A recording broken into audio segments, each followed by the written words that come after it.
Segundo domingo de Pascua, Evangelio de nuestro Señor Jesucristo, según San Juan. Al atardecer de aquel día, el primero de la semana, estando cerradas por miedo a los judíos las puertas del lugar donde se encontraban los discípulos, se presentó Jesús en medio de ellos y les dijo: «La paz con vosotros». Dicho esto, les mostró las manos y el costado. Los discípulos se alegraron de ver al Señor. Jesús les dijo otra vez: «La paz con vosotros. Como el Padre me envió, también yo os envío». Y dicho esto, sopló sobre ellos y les dijo: «Recibid el Espíritu Santo. A quienes perdonéis los pecados les quedan perdonados, y a quienes se los retengáis les quedan retenidos». Tomás, uno de los 12, llamado el mellizo, no estaba con ellos cuando vino Jesús. Los otros discípulos le decían: «Hemos visto al Señor». Pero él les contestó: «Si no veo en sus manos la señal de los clavos, si no meto mi dedo en el agujero de los clavos, si no meto mi mano en su costado, no creeré». 8 días después estaban otra vez sus discípulos dentro y Tomás con ellos, y se presentó Jesús en medio, estando las puertas cerradas, y dijo: «La paz con vosotros». Y luego dice a Tomás: «Acerca aquí tu dedo y mira mis manos. Trae tu mano y métela en mi costado, y no seas incrédulo sino creyente». Tomás le contestó: «Señor mío y Dios mío». Y le dice Jesús: «Porque me has visto, has creído. Bienaventurados los que no han visto y han creído». Palabra del Señor. Gloria a ti, Señor Jesús. Bueno, es una catequesis bellísima.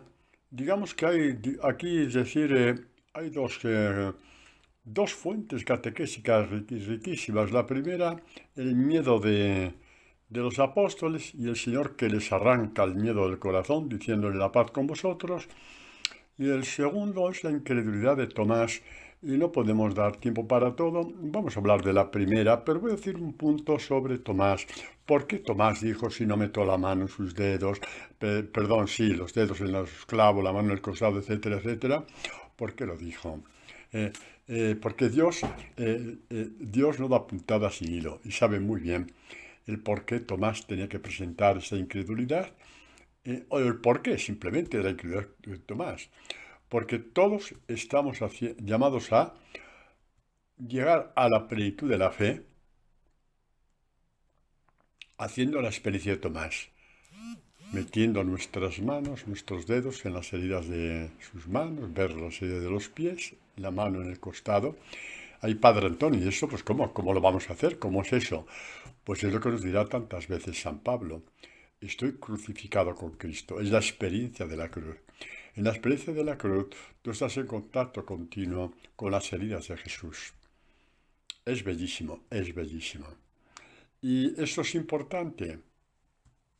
¿Qué os parece si os digo que la mayor proclamación, la más fuerte y sublime proclamación de fe que encontramos en todo el Evangelio es la de Tomás: «Señor mío y Dios mío»? Sí, también Pedro dijo: «Tú eres el Santo de Dios, tú tienes palabras de vida eterna», pero tan explícitamente como Tomás, nadie. No dijo Señor, no, Señor mío, tú eres mi Señor, Dios mío, tú eres mi Dios. Ya no voy a buscar en ninguna parte, ya no quiero, ya no quiero imitaciones, no, quiero ir directamente al fuego de Dios, que es el que te hace decir Señor mío y Dios mío». Pues un poquito por ahí va todo eso de coger tu cruz, estar crucificado con Cristo, que dirá San Pablo, San Pedro de una forma o de otra lo dice también. Es un poco la gran espiritualidad de la iglesia primitiva, es el misterio de la cruz, que la llamaban la cruz gloriosa. ¿Por qué cruz gloriosa? Porque detrás de todo el sufrimiento de Cristo que tú compartes el sufrimiento de Cristo, de San Pablo, la carta a los Filipenses, capítulo 3, no, buscadlo, como su gloria es compartir los padecimientos de Cristo. Y estamos en la línea de Tomás. Palpar sus heridas, con estos sufrimientos que llevamos por ser cristianos, por ser discípulos de Jesús, o por nuestra simple condición humana, que de pronto nos aparece un bultito en la pierna y te la tienen que cortar. Todo esto, que es una desgracia para el que piensa solamente con su cabeza, y lo es, pero nosotros estamos muy por encima de eso. Y la esencia del triunfo del hombre es compartir el misterio de la cruz, participar del misterio de la cruz. Como dice San Pablo, como dice San Pedro, como dice la Iglesia primitiva una y otra vez. Y esto no se trata de masoquismo, no. Es que, repito, Dios no da puntada sin hilo. Jesús no da puntada sin hilo. Esa incredulidad de Tomás nos dio el salto de la fe para no estar buscando en fuentes que no son la fuente directa de Dios. Esa que nos hace decir, Señor mío y Dios mío. Este es el triunfo del hombre sobre el mundo. El hombre que llega a decir, Señor mío y Dios mío, no por devoción, sino porque está en contacto con el misterio de la cruz, lo cual implica el misterio de su victoria también, de la resurrección, le sale del alma, no es una fórmula de un documento, le sale del alma decir, fruto de estar en contacto con las heridas del crucificado, tú eres mi Señor, tú eres mi Dios, Señor mío y Dios mío. Otro día hablaremos solamente de Tomás. Lo que pasa es que yo siempre digo esto cuando sale este evangelio y yo como cumplo poco mis promesas, pues no, esta tampoco la voy a cumplir hoy. Así que vamos a hablar de estos 12 señores, 11. Evidentemente está la Virgen María también. ¿Había discípulas del Señor en aquel cenáculo? Pues posiblemente sí, pero es que no nos vamos a cuestionar ni a perder el tiempo, ni a hacer teorías, inventar teorías. Se supone que no, dejémoslo allí. Vamos a la esencia de las esencias. Vamos a la esencia de las esencias, entre otras cosas porque Jesús no hace distinción entre discípulos y discípulas. Nosotros somos tontos y las hacemos, Él no las hace. Al atardecer de aquel día, estamos ya en la noche. Estamos ya en el mundo de las tinieblas. Mira cómo Juan sabe poner cada palabra en su sitio. ¿Qué pasa al atardecer de aquel día? Estaban los apóstoles cerrados en el cenáculo por miedo a los judíos. Estaban trancadas las puertas, todo lo que se podía. ¿Y por qué? Pues os lo podéis imaginar. Los apóstoles dirían, si mataron a Jesús, nos buscarán tarde o temprano para no dejar ni rastro del mensaje de Jesús. Para no dejar ni rastro de los testigos de lo que hemos visto en Jesús. De acuerdo, nuestra fe ha sido muy débil. No hemos podido soportar que Jesús terminara así. Y ahí estaban con miedo. Pero a pesar de nuestra fe débil, no podemos olvidar los 3 años que hemos estado con Él. Su mirada hacia los enfermos, su cariño hacia los desamparados. Sin duda que recordarían aquel día en que vio la muchedumbre y casi le dio por llorar, porque estaban como ovejas sin pastor. Leyes y más leyes, sin la fuerza de la gracia. En fin, leyes que, como dice Jesús, los de arriba, fariseos, escribas, doctores, etc., sabían explicarlas muy bien, pero no las cumplían. Dicen y no hacen, o las retorcían para su provecho, o sacaban de ellas su pedestal para que todo el mundo se inclinara entre ellos. No digo ya cuando les darían prebendas y más cosas y tal. Y vio a la muchedumbre así, infraalimentada, con el alma hecha jirones, porque no tenían alimento del alma. El alma hecha jirones. Y se estremeció Jesús, se compadeció de ellos, porque estaban como ovejas sin pastor. ¿Y qué hizo Jesús? El pastor voy a ser yo. Soy yo. Mi Padre me ha enviado como el pastor para dar vida en abundancia. Pero yo tendré que morir para que ellos encuentren la vida. Este es nuestro Dios. A veces te pasan cosas que te dan la impresión de que Dios se ha olvidado de ti. Sí, Padre, me pasan estas cosas. Bueno, le pasó a San Ignacio, a San Francisco, no digamos ya a San Pedro, a todos les pasó. Pues ¿por qué? Porque vivimos en este mundo. eh, y en este mundo la precariedad, la debilidad, la enfermedad, el mismo mal del mundo que cae sobre ti, hace pues eso que a veces incluso pues como que, que, que, que- que no crees en todo lo que Dios ha hecho por ti. Eso mismo que Dios hizo por ti aquel día concreto que te hizo esto, te hizo lo otro y que levantó tu alma hasta el cielo. ¿Y ahora qué te pasa? ¿Por qué no crees? Pues igual que el pueblo de Israel, que vio los gestos del Mar Rojo y del Éxodo, pero cuando se moría de hambre en el desierto, pensó que se iban a morir en el desierto, que ya se acabó eso de Dios, es un invento de Moisés. Y ahí estamos, amando al Señor, buscando esta fe. Esto es amar al Señor, buscando esta fe, crecer en la fe, de forma que las tinieblas cada vez nos ataquen menos, de forma que las tinieblas cada vez nos desestabilicen menos. Eh, un discípulo de Jesús crecido no tiembla ante la muerte.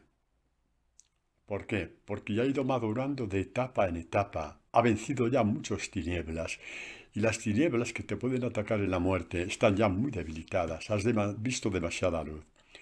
Ay, padre, qué cosas más bonitas, dice ya, pero si no hacemos caso, lo de bonito se queda en la trastienda, ¿eh? No nos sirve para nada. El misterio de la cruz que nos enseña Tomás. Palpar sus manos, su costado y hacer nuestras sus heridas. ¿Hay amor más bello que esto? No, no lo hay. No lo hay. ¿Y sabes quién dice esto? El mismo Jesús. El mismo Jesús es el que dice, este sí que me ama. El que no se escandaliza de mi cruz, sino se abraza a ella.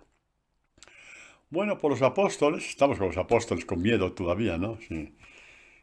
Y lo primero, pues eso, vendrán sobre nosotros porque no quiere que haya ningún testigo de la multiplicación de los panes y la resurrección de Lázaro. No, no, no. Van a tardar horas en venir donde nosotros. ¿Y ahora qué hacemos? No podemos ni salir de aquí. ¿Qué hacemos? Tristeza, dolor, la duda, resucitará, no resucitará, le hemos visto muerto, bien muerto, odiado por todos, insultado por todos. Imposible, no puede ser, no puede ser. Y por otra parte, por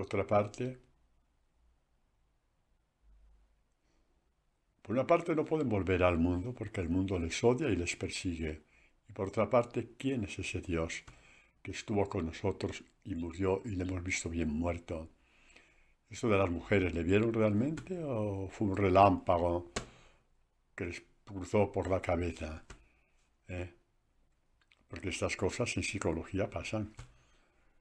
Ya entonces se sabía que había ciertas cosas que eran producto un poquito de la psique del hombre, ¿no? De nuestra psicología. Bueno, ¿qué hacer? Ni pueden salir al mundo porque les odia, ni saben a quién esperar porque la han visto muerto o bien muerto. Están en tierra de nadie. ¿Hay mayor desolación? No. No, no hay mayor desolación que esta. No estás ni en un sitio ni en otro. Porque tanto en un sitio te rechazan y en el otro no sabes si es verdad o es mentira. ¿Eh? Porque has visto lo que has visto. Y luego para un judío cuenta muchísimo. Ten en cuenta que los apóstoles son judíos.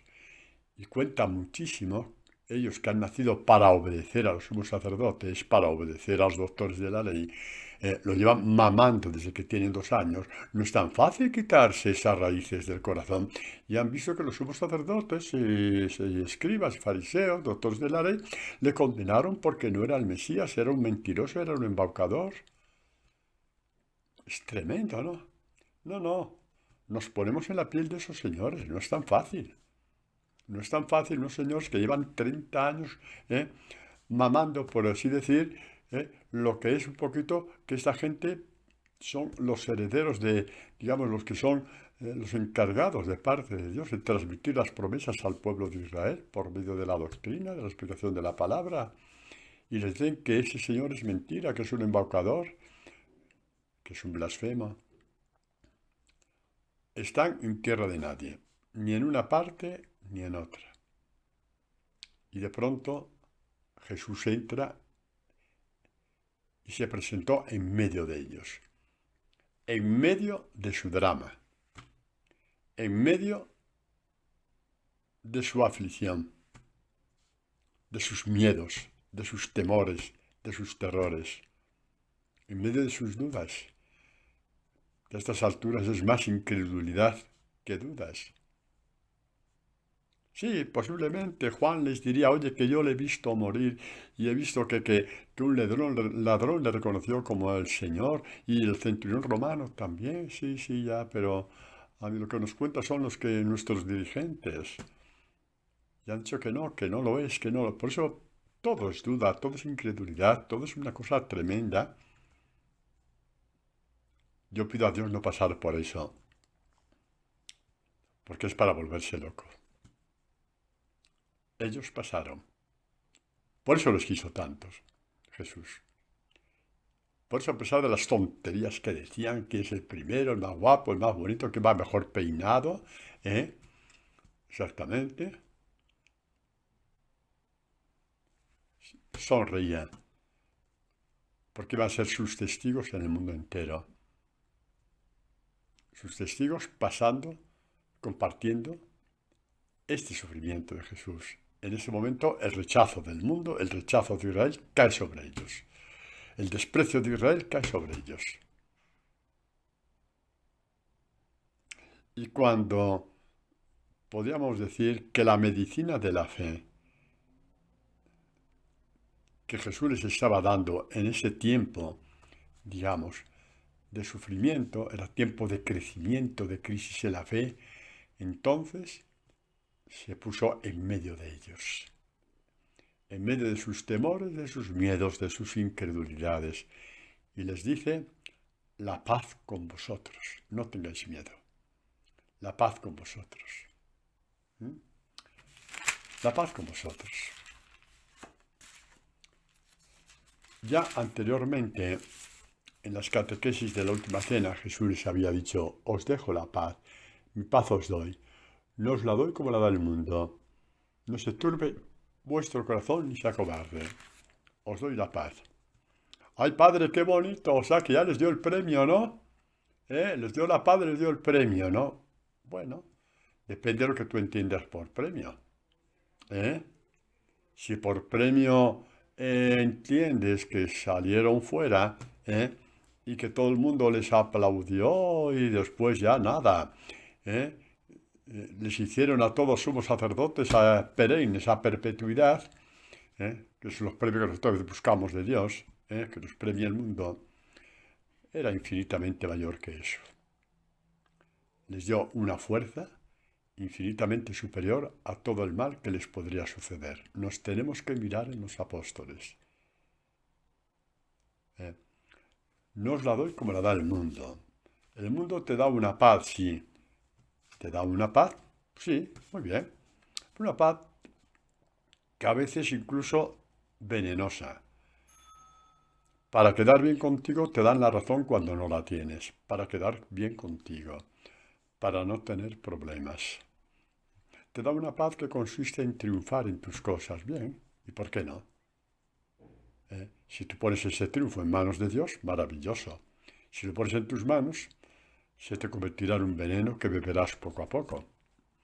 Por eso digo que es una paz infinitamente mayor que la que nosotros a veces pedimos para estar bien. Si consiguiera esto, si consiguiera lo otro. Y no es que no tengas que buscarlo. Oye, yo no soy en contra de la felicidad que el mundo tiene para nosotros. Hay una felicidad del mundo.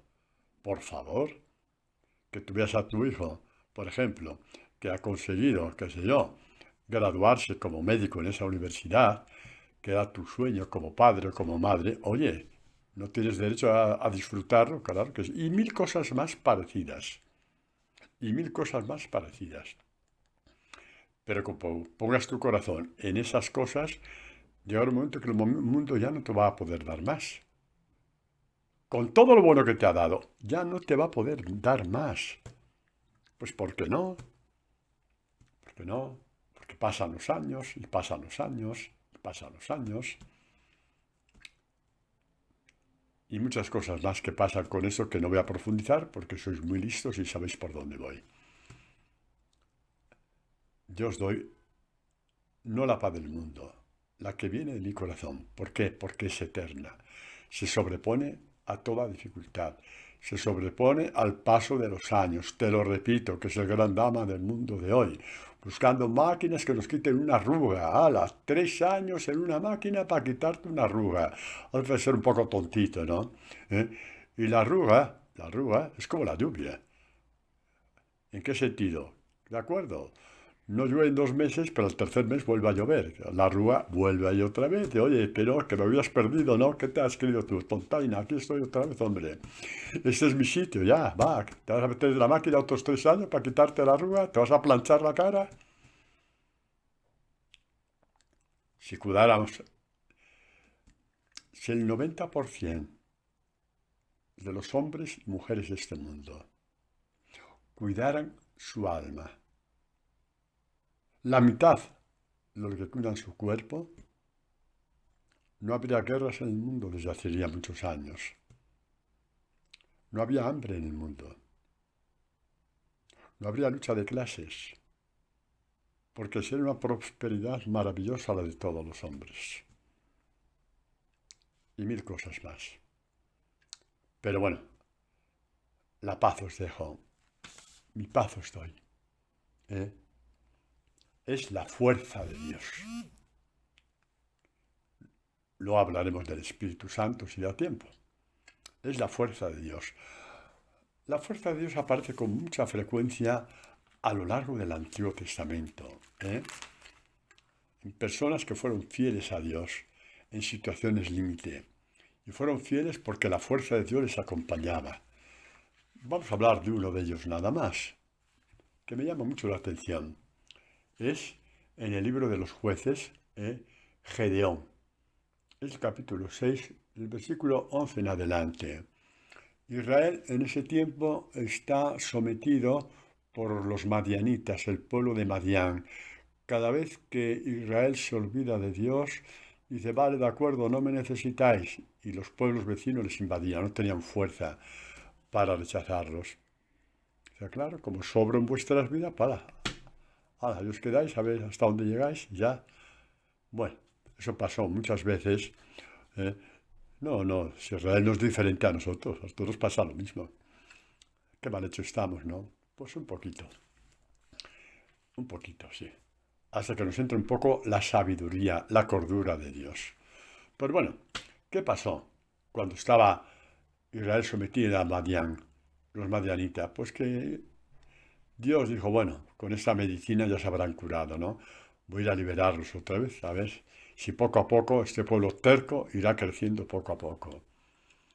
Dice así, vino el ángel de Yahvé. El ángel de Yahvé con mayúscula, que aparece en el Antiguo Testamento, significa Dios mismo.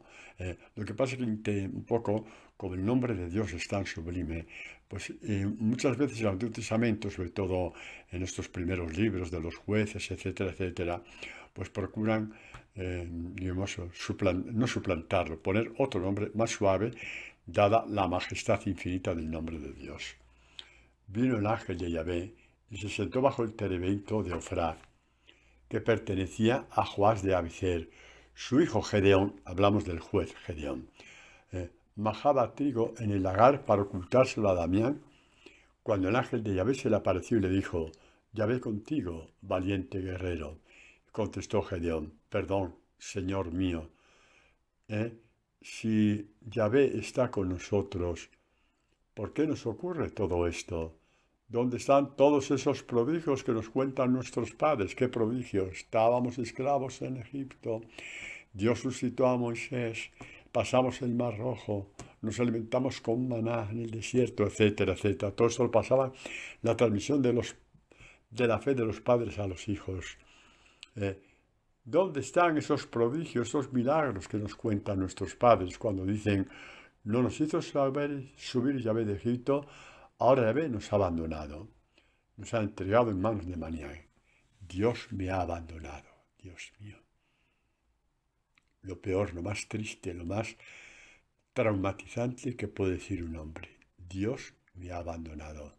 Ese Dios a quien serví, ese Dios a quien amé, ese Dios que hizo tanto por mí. No lo veo por ninguna parte. Todo es tinieblas. eh, todo es un golpe detrás del otro. Dios me ha abandonado. Somos muy caprichosos, ¿sabéis por qué? Pues así nos dejó el pecado original. Porque somos muy prontos para decir, Dios me ha abandonado. Y me pregunto, ¿y cuántas veces hemos dicho, yo he abandonado a Dios? Eso no, ¿verdad? Pues sí, estas cosas ven lo caprichoso que somos y lo infantiles que somos. Pero bueno, Dios nos quiere tanto, sabe tan bien el porqué de tantas debilidades que nos hacen decir estas tonterías, que permite a Gedeón decir, Yahvé nos ha abandonado, cuando fue lo contrario. Fue Israel quien había abandonado a Dios. Nos ha entregado en manos de Madián. Entonces Yahvé se volvió hacia él y le dijo, vete con esa fuerza que tienes y salvarás a Israel de la mano de Madián. ¿No soy yo el que te envía? Mira tú lo que dices, vete con esa fuerza que tienes. Pero vamos, si están ya en el límite, si viven peor que los animales. Los animales cuando comen pueden comer en cualquier parte, ellos tienen que esconderse. Y le respondió Gedeón, perdón, señor mío, ¿cómo voy a salvar yo a Israel? Mi clan es el más pobre de Manasés y yo el último de la casa de mi padre. Yahvé le respondió, yo estaré contigo y derrotarás a Madián como si fuera un hombre solo. Bueno, no voy a seguir con lo de Gedeón porque entonces ya se nos va la catequesis entera. Vamos a lo que teníamos que ir. Primer punto. Dios sí te escucha cuando dices, Señor, me has abandonado. Sí te escucha. Pero no por ello dejes de pensar primero que quizá el problema sea otro. Eres tú el que has abandonado Yahvé a Dios y por eso no entiendes lo que te pasa. Padre, y si yo no abandono a Dios, ¿no me volverá a pasar cosas malas? No, simplemente las sabrás asimilar con la luz y la fuerza que tiene de Dios. Dios no tiene una varita mágica ¿eh? para arrancar el dolor dentro de ti, que es condición humana. Pero te da una fortaleza de alma infinita, porque es con su propia fuerza ¿eh? en que realmente es más fuerte que el mal. Como dice aquel salmo, ¿no? 138, cuando te invoqué, aumentaste la fuerza de mi alma. Luego, cuando invoqué, me quitaste ese grano de la nariz que no puedo salir a la calle. No, no, esas tonterías no son así. Cuando te invoqué, aumentaste el dolor de mi alma. Soy más fuerte que el mal que me acosa. Y el mal siempre se llamará mal, pero yo soy más fuerte. Es lo que está haciendo Jesús con estos. Les va a dar su fuerza para enfrentar el mal del mundo, que como sabemos, cayeron sobre ellos, apenas se pusieron a predicar, los detuvieron, los llevaron a la herir, les azotaron. Luego, si da tiempo, hablaremos sobre eso, ¿no? Ahora nos quedamos un poco en esto, ¿no? Veste con esta fuerza que tienes. Qué maravilla, ¿no? Qué maravilla. Bueno, señores, Jesús dice a los apóstoles, está en medio de ellos, en medio de ellos. Repito, en medio de su penuria, de su pobreza, de su inseguridad, de todos los peligros que les acechan, de todos los temores. En medio está Él. Él es la piedra angular, Él es la roca. Y les dice, como bien hemos oído, como el Padre me envió, también yo os envío. Y dicho esto, sopló sobre ellos. Padre, el Espíritu Santo fue en Pentecostés. Hablamos litúrgicamente como el día de Pentecostés. Pero el Espíritu Santo ya está dado cada vez que Jesús hablaba. Eran palabras llenas de Espíritu. No seamos tan infantiles, ¿no? Él ya les dio el Espíritu para hacerse entender cuál es la misión que tenían. Que cuando ellos se habían empezado ya dentro de Israel, que los mandó de dos en dos a evangelizar, ¿os acordáis, no? A anunciar el Evangelio. Eso era un preludio de lo que iba a acontecer con su muerte y resurrección. Irían al mundo entero, con la fuerza de Dios y con la sabiduría de Dios. Y cuando el Padre me envió, también yo os envío. Y apenas 3 días antes, estamos hablando del domingo de Pascua, ¿no? Al anochecer, apenas 3 días antes, al atardecer, apenas 3 días antes, el Jueves Santo, Jesús había celebrado la Eucaristía con ellos y les dio las catequesis. Ya vemos, toda la palabra de Dios es palabra, digamos, de una riqueza eterna. Pero si tuviéramos que decir algo más, serían las catequesis de la última cena. Es donde Jesús partió totalmente su corazón y se lo dio en forma de palabra, palabra, palabra. Se podría escribir 1 millón de libros sobre esas catequesis, que son el capítulo 13, lavatorio de los pies, 14, 15, 16 y 17. A partir de ellas se encamina al huerto de los olivos. Pues esas catequesis son toda la eternidad de Dios, toda la sabiduría de Dios, es infinita. Se pueden escribir 1 millón de libros y estaría todo por decir, porque lo que es eterno no tiene medición. No hay medida para medir lo eterno. Pues seguramente que se escucharon cuando dijo, como el Padre me envió al mundo, os envío a vosotros. ¿Cómo le envió el Padre? Como cordero llevado al matadero.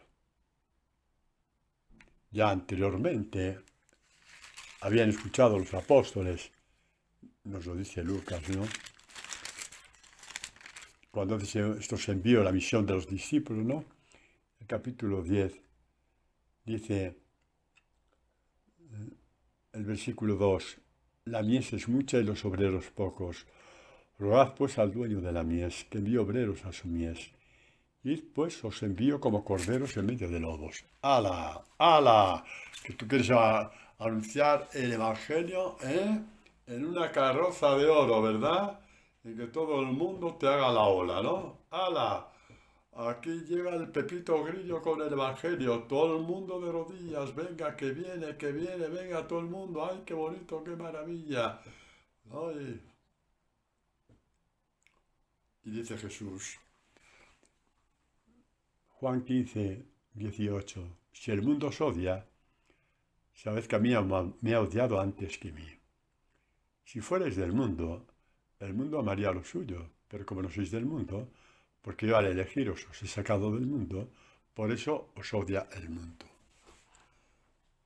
Queremos imitar a Jesucristo, pero no que nos odien igual que lo odió a Él. Hay algo ahí que no funciona, ¿no?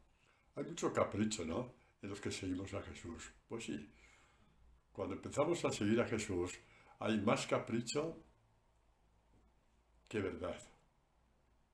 Y Jesús nos coge con estos infantilismos, igual que cogió a los apóstoles con sus infantilismos y caprichos que bien conocemos. Y poco a poco nos va transformando. Poco a poco nos va transformando. Nos va un poquito haciendo semejantes a Él. Poco a poco. Vamos creciendo y creciendo. Poco a poco vamos creciendo. Decía San Pablo, no sé si es la carta a los Gálatas, no tengo tiempo para mirar. Sí, era a los Gálatas, ahora que me acuerdo, buscarla. Que dice en la carta a los Gálatas, hijos míos, porque los Gálatas es una comunidad que había acogido muy bien la predicación de Pablo Y luego vinieron los santones que nunca faltan. No, no, no, no, hay que cumplir la ley, los sábados, hay que cumplir lo del sábado, el esto, lo otro, los ayunos, que hay que comer, que no hay que comer. Ay, joder, ¿cómo fue posible? Entonces San Pablo fue, un poco tuvo que empezar casi a decirles, ¿cómo os habéis dejado engañar? ¿Para qué murió Jesucristo? Murió en vano. Si volvéis a eso, la muerte de Jesucristo no tiene ningún valor en vosotros, ¿no? Ya con una paciencia enorme de madre, va y dice, no, lo he buscado, sí, lo he buscado porque me daba pena no daros, no. Es Gálatas 4:19. Hijos míos, por quienes sufro de nuevo dolores de parto. Es como una madre que está dando a luz, está cogiendo los sufrimientos propios, ¿no? De lo que está pasando con esta comunidad que ha sido engañada o se ha dejado engañar. Dolores de parto hasta ver a Cristo formado en vosotros. Este Cristo que está formado en ti. ¿Cómo? Palabra tras palabra. Y por eso la fe viene por la predicación. Crecemos como discípulos de Jesús, al saber a Jesús formado en nosotros. De forma que, como ya se decía en la iglesia primitiva, el cristiano es otro Cristo. Es otro Cristo. Por obra y gracia de Dios. Cuando el cristiano se empieza a parecer a Jesucristo,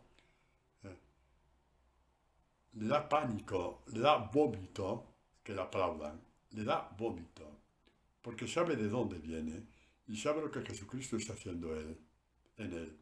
Y sabe muy bien que esas alabanzas es una trampa del demonio, para echar todo a perder otra vez todo.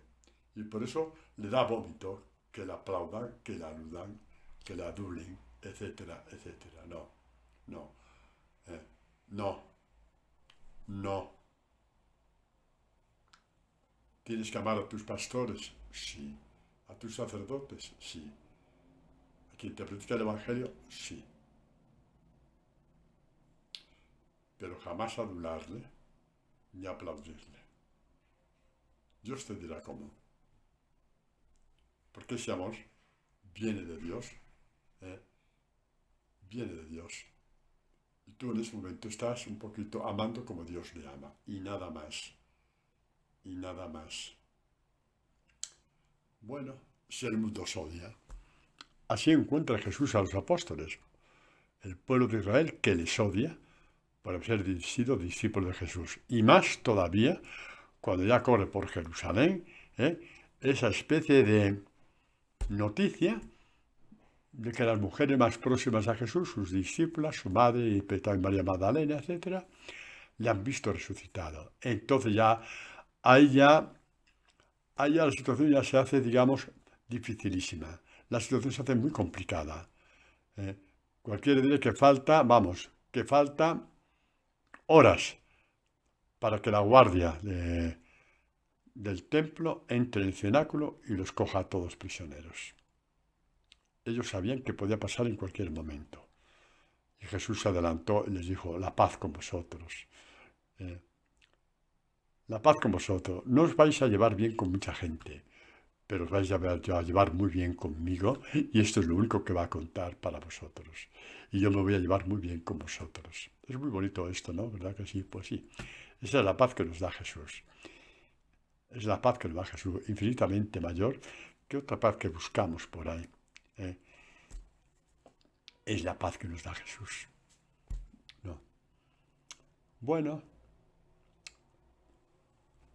el mismo Jesús en el capítulo 17 dice, hablando con el Padre, dice, les he dado tu palabra y el mundo les ha odiado porque no son del mundo. El mundo tiene sus propias palabras y su propia sabiduría y su concepto religioso. Y la prueba de que el mundo había entrado de lleno en el pueblo de Israel, empezando sobre todo por los dirigentes, es que rechazaron la palabra de Dios porque con sus palabras tenían bastante. Y de ahí todo lo que vino después. Y el que esté sin pecado que tire la primera piedra, ¿verdad que sí? Pues sí. Es impresionante este seguimiento a Jesús con su fuerza. Repito, no porque somos héroes, no porque somos mejores que los demás, o sea, no porque, a ver, dejémoslo de tontería, ¿no? Yo me sacrifico. No, no dejes de sacrificarte porque vas a durar 3 días. En cuanto te duela la piel, se acabó. ¿Vale? Vas a durar 3 días. No, tú vas con la fuerza de Dios. Vas con la fuerza de Dios. Porque Jesucristo fue a la pasión con la fuerza del Padre. Y a pesar de la fuerza del Padre, el pobre Jesús se cayó redondo en el huerto de los olivos porque el cuerpo le falló. Cayó en tierra. Como os he dicho muchas veces, llegó a sudar sangre. ¿Qué significa esto a nivel médico? Preguntar a cualquier médico. Puede llegar una situación del hombre de tal desamparo, de tal fragilidad, de tal, digamos, con una intensidad tan grande de dolores internos, que la sangre sale hacia afuera de la piel. Y esto le pasó a Jesús. Y Jesús dijo, me tengo que sostener contigo, Padre. No se haga mi voluntad sino la tuya. Si hago mi voluntad, aquí me quedo. De aquí no me levanto más. Se acabó la misión. Si hago tu voluntad, tú serás mi roca, tú serás mi fuerza. ¿Os dais cuenta que Dios va calcando en cada uno los pasos de su Hijo para llegar a ser su discípulo? Hasta ver a Cristo formado en ti. Chicos, ¿sueñas con grandezas? Te felicito. Sueña con esa grandeza. Ver a Jesús formado en ti. Sueña con esa grandeza. Lucha por esa grandeza. Pelea por esa grandeza. Toma decisiones para esa grandeza. La infinita grandeza que Dios tiene preparada para ti. Revestirte de su Hijo. De forma que puedas decir un día, ya no soy yo quien vivo, es Cristo quien vive en mí. Y Jesús pueda decirte, eres como yo. Y tu Padre pueda decirte, eres como mi Hijo. Esta infinita grandeza, vamos detrás de ella. No os quedéis con migajas, hombre. No, sin el Evangelio esta grandeza no llega. Porque solamente con la roca del Evangelio tenemos esta fuerza para sobreponernos al mal, al odio, a la burla, al desprecio. ¿Y por qué? Porque tienes algo infinitamente mayor a los desprecios que caen sobre ti. Esa es tu fuerza. Tu Padre dentro de ti. El Hijo de Dios dentro de ti. El Hijo de Dios dentro de ti. Padre, ¿dónde metemos la devoción a la Virgen María? Ay, hijos míos, en lo más alto que podáis. Y al decir en lo más alto que podáis, digo en lo más alto. No os quedéis con migajas. A ver, ¿os acordáis cuando Jesús dijo a los fariseos, ¿por qué me amáis, Señor, Señor? Si no hacéis lo que os digo. Os ponéis de perfil ante el Evangelio. Esto no va conmigo, esto no va conmigo, esto no va conmigo. Esto no es así, esto es de otra forma. No hacéis lo que yo os digo. Al menos no me llaméis Señor, no hagáis el tonto. ¿Qué tiene que ver esto con la Virgen María? ¿Lo digo? ¿Queréis que lo diga? Bueno, lo voy a decir. De la misma forma que Jesús dijo a los fariseos, ¿por qué me llamáis Señor, Señor, si no hacéis lo que yo os digo? La Virgen podría perfectamente decir, ¿por qué me llamáis Madre, Madre, si no guardáis el Evangelio como yo lo he guardado? ¡Ay, Padre, estoy perdido! No, no vayas por ahí. Guárdalo poco a poco. Dios no te dice que lo guardes todo. No, es poco a poco. Un niño cuando nace, ¿cuánto pesa? ¿4 kilos? Después cuando tiene 40 años, tiene que hacer la dieta para rebajar kilos. En fin, me ha salido muy bien, ¿verdad? ¿Y cómo fue eso? Gramo a gramo, pues casi, casi. Poco a poco fue haciéndose un cuerpo en él, tanto en contextura como en crecimiento. El discipulado es lo mismo. Vamos creciendo poco a poco. A lo mejor hay un día que tú no creces y das incluso una marcha atrás por un momento de debilidad. Y has dicho, no, por ahí no paso. Y luego Dios ha estado contigo y te ha consolado en la caída. Y ha dicho, soy tu buen pastor. Vamos a intentarlo otra vez. ¿Sabes con qué hizo esto? Respondemos mejor. ¿Sabéis? O preguntamos mejor. ¿Sabéis con quién no lo hizo? Con nadie. Lo hace con todos. Pedro, Pablo, Andrés, Ignacio, Teresa de Calcuta, Juan Pablo II. Con todos hizo lo mismo. Todos tuvieron momentos de debilidad que decir, no, estudias demasiado, no puedo. O simplemente no, ya me cansé. Y te sientas. Y la gran maravilla es que tu buen pastor se sienta contigo, esperando que te pase esa crisis. Y después se te acerca y te dice, ala, vamos, lo vamos a intentar, yo estoy contigo. Y das el paso que no quisiste dar. Esto es la santidad. Esto es la santidad, que nadie os engañe. Que nadie os engañe. Eso es el discipulado. Que nadie os engañe. Os decía, sí, sí, lo del capítulo 17 de Juan. Mirad qué bonito que Jesús le dice al Padre acerca de los apóstoles. Yo les he dado tu palabra y el mundo los ha odiado, porque no son del mundo como yo no soy del mundo. ¿Quieres mayor identidad con Jesucristo que esta? Mayor que esta no la hay. Les he dado tu palabra. El Padre dio la palabra al Hijo. Eso lo hemos visto muchas veces, ¿no? Lo que yo hablo, lo hablo como el Padre me lo ha dicho a mí y el Hijo te la da a ti. Para que todos seamos esta unidad, el Padre con el Hijo y el Hijo con nosotros. Y la palabra es esta roca de unión, este elemento de unión. Es la vida con mayúscula, es la gracia con mayúscula. ¿Eh? Y cuando Jesús proclama las bienaventuranzas, no me voy a detener porque entonces ya termina la catequesis ahí. Los pobres de espíritu, etcétera, etcétera. ¿Cómo terminan las bienaventuranzas? Terminan con un canto de gloria. Es el 5, 11 y 12. Bienaventurados seréis cuando os injurien y os persigan y digan con mentira toda clase de mal contra vosotros por mi causa. Alegraos y regocijaos, porque vuestra recompensa será grande en los cielos, porque de la misma manera persiguieron a los profetas anteriores a vosotros. Y ahora lo hacemos bajo otra luz, porque de la misma manera me persiguieron a mí, dirá Jesucristo, y se les apareció, como el Padre me envió. Como el Padre me envió.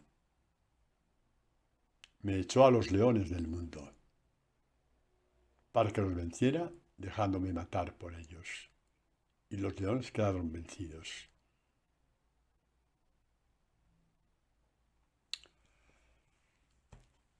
Hermanos y hermanas, 2000 años que los discípulos de Jesús están en el mundo. ¿Quiénes son los grandes vencedores después de 2000 años? Mal que les pese, los grandes vencedores del mundo son desde los primeros que murieron por él, San Esteban, los discípulos de Jesús que no murieron físicamente por él, pero murieron para el mundo, para entregarse a él. Ya metemos a todos. Estos hombres, Ignacio de Antioquía, Juan Crisóstomo, San Agustín, San Francisco, Santo Domingo.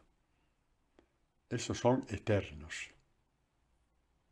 Estos hombres son eternos.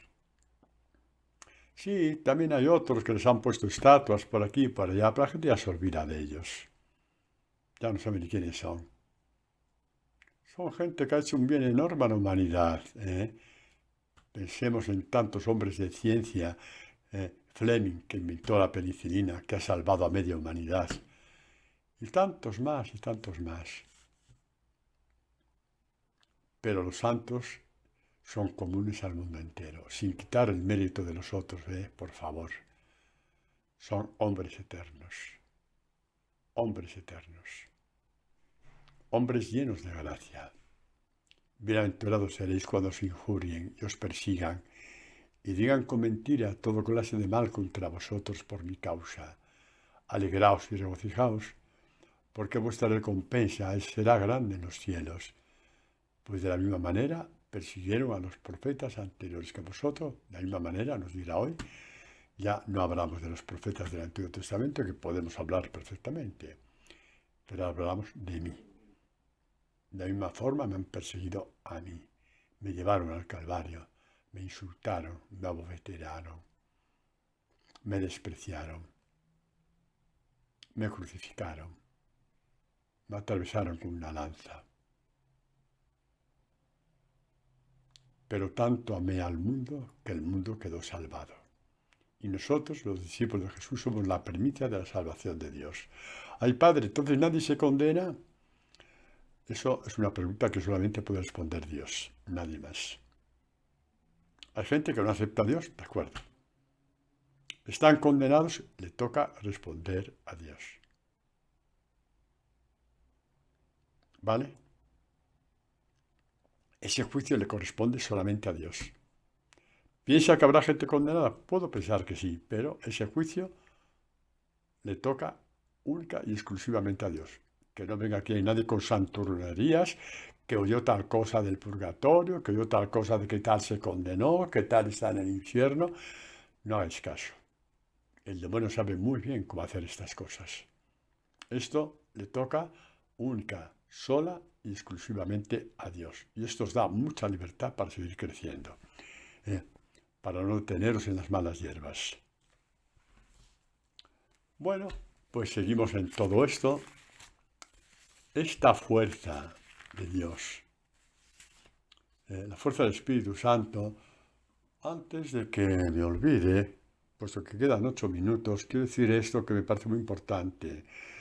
Después de decir, como el Padre me envió, también yo os envío, sopló sobre ellos, dijo, recibiste el Espíritu Santo, dice, a quien perdonéis los pecados, le quedan perdonados, a quienes los retengáis, le quedan retenidos. Vamos a ver, aquí hay que hablar un poco bien claro, ¿no? Cada vez está más esto que vino de los hermanos separados y sectas. No, yo me confieso con Dios. Vamos a ver, confesarte con Dios es del Antiguo Testamento. No me vengas con tonterías de que el Nuevo Testamento es la virtud del Antiguo. Pero sobre todo hay una cosa de sentido común. Cuando un sacerdote perdona los pecados, no es un hombre el que perdona los pecados, que nadie os mienta. Lo hace en nombre de. Lo hace en nombre de Dios. Vamos a ver, si hay una familia muy pobre que se está muriendo de hambre y que tiene un montón de facturas para pagar y viene un señor que me dice, padre, mire, en tal calle hay esta familia, me conocen, quiero que vaya usted y lo dé como anónimo. No diga que se lo doy, déle este sobre, mira, ahí va 30.000 euros para que salgan del apuro. Yo voy para allá y le doy ese sobre, digo, mira, esto no es mío, ¿no? Vivo de lo que vivo, no tengo ese dinero, ni lo tengo, ni lo quiero tener, ni nunca tendré un dinero así, pero me lo ha dado alguien que os conoce de su parte. Esa persona me puede agradecer haber hecho ese servicio, pero sabe que yo no le he dado ese dinero. Lo saben perfectamente, no son tontos. Saben que un señor pensó en eso. El perdón de los pecados es exactamente lo mismo. Yo cuando absuelvo los pecados a un penitente, lo hago de parte de Dios. Primer punto, eso para deshacer la mentira de esta gente. Mienten y saben que mienten. Porque perdonamos en nombre de Dios. Mienten y saben que mienten. Y luego hay otra cosa muy importante. Cuando uno dice que se confiesa con Dios, ¿habrá oído alguna vez que el cielo se abrió y le dijo, Pepito, yo te absuelvo de tus pecados? Nadie ha oído eso. La mentira en estado puro. A mí lo que me tranquiliza cuando me confieso es que alguien en nombre de Dios me diga y yo lo pueda oír. Yo te absuelvo en nombre del Padre, del Hijo y del Espíritu Santo, yo te absuelvo de tus pecados. Yo necesito oír esto. Si yo me confesara con Dios, nunca oiría yo que el cielo se abriera para decirme esto. Eso tenerlo muy claro. No intentéis convencer a nadie porque, mira, cuando uno tiene la cabeza ya un poco empedrada, no hay nada que hacer. Pero bueno, eso ya lo dejo a vuestro criterio. Pero sí, eso es bueno que lo anunciéis por donde vais. Sí. Que la única garantía de que tú tienes de que se te perdonan los pecados es que tú lo oigas. La única garantía de que tú tienes que se te han perdonado los pecados es que tú oigas que se te dice, que alguien te dice, yo te absuelvo de tus pecados en nombre del Padre, del Hijo y del Espíritu Santo. Tus oídos lo han oído. Y cuando te confiesas con el cielo o con Dios, tú no oyes nada. También porque Dios no te oye a ti. Porque Dios quiso perdonar por medio de su iglesia, como dicen los padres de la iglesia primitiva. ¿De acuerdo? Sí, no quería dejar esto para el final porque lo voy a decir de mala manera y deprisa. Tu garantía del perdón de tus pecados, así hayas asesinado a 200.000 personas, es que alguien te diga, Fernando, en nombre del Padre, del Hijo y del Espíritu Santo, yo te absuelvo de tus pecados. Esa es tu garantía de que lo oyes. Y lo oyes porque lo hacemos porque Dios nos dijo que lo hiciéramos. A quienes perdonéis los pecados les quedan perdonados.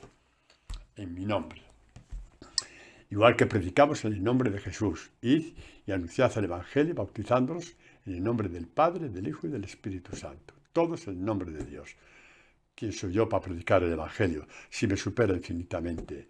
Si el Evangelio es la plenitud del Espíritu de Dios. Por favor, ¿quién soy yo para decir voy a predicar el Evangelio? Lo predico en el nombre del Padre, del Hijo y del Espíritu Santo. Y si no predico en el nombre del Padre, del Hijo y del Espíritu Santo, no diré más que tonterías y más tonterías. ¿Cómo está el tiempo? ¿Va a llover? ¿Cómo fue la cosecha? ¿Cómo está el arroz? ¿Cómo está la política? ¿Cómo está la guerra? ¿Cómo está por aquí? ¿Cómo está por allá?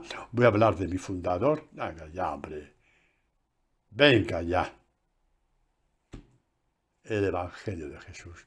Padre, y hablar del fundador, si es como medio para aterrizar en Jesús, sí. Pero tampoco abuses, ¿eh? Yo sí hablo de mi fundador cuando tengo que hablar. Pero no quiero abusar, no sea que me pierda por otros caminos que no son los de Dios. Bueno, pues por aquí estamos yendo, mis chicos. La fuerza de Dios. Mirad de qué forma tan magistral habla Jesús de apoyarse en la fuerza de Dios. Que no puede ser discípulo de Jesús sin su fuerza. Ya, métete esto en la cabeza. Sí, vete directo a la fuerza de Dios, a la fuerza de Dios, a la fuerza de Dios. Vete, vete. ¿Y dónde está esa fuerza? ¡Alá! Pues te lo voy a decir con palabras de Jesús. Mateo 7, 24 en adelante. Dice Jesús, así pues, todo el que oiga estas palabras mías y las ponga en práctica, será como el hombre prudente que edificó su casa sobre roca. Cayó la lluvia, vinieron los torrentes, soplaron los vientos, embistieron contra aquella casa, pero no cayó porque estaba cimentada sobre roca. La roca son las palabras de Jesús. Todo aquel que oiga palabras mías. No son palabras del Padre Antonio. Porque el día que oigáis palabras del Padre Antonio, para ganar tiempo, apagar el móvil. No vale la pena, porque son palabras mías y no vale la pena. Hay tantos que hablan de sí mismos, de sus cosas, de esto, de aquello. No. Tenemos que partir la palabra de Dios tal y como es, de forma de que la roca de Dios crezca en los demás.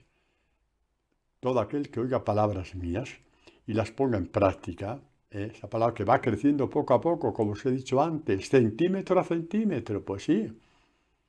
Será como el hombre prudente, el hombre sabio, que edificó su casa sobre la roca. Cayó la lluvia y vinieron los torrentes, soplaron los vientos. Pasará cosas parecidas a los apóstoles, que estaban muertos de miedo, vienen a por nosotros, vienen a por nosotros, no tenemos ni cómo salir fuera, no podemos ni salir esto, lo otro, y entró Jesús. Y les dio la fortaleza y salieron a predicar el día de Pentecostés y dieron su vida. ¿Dieron su vida por qué? Porque tenían la vida de Dios.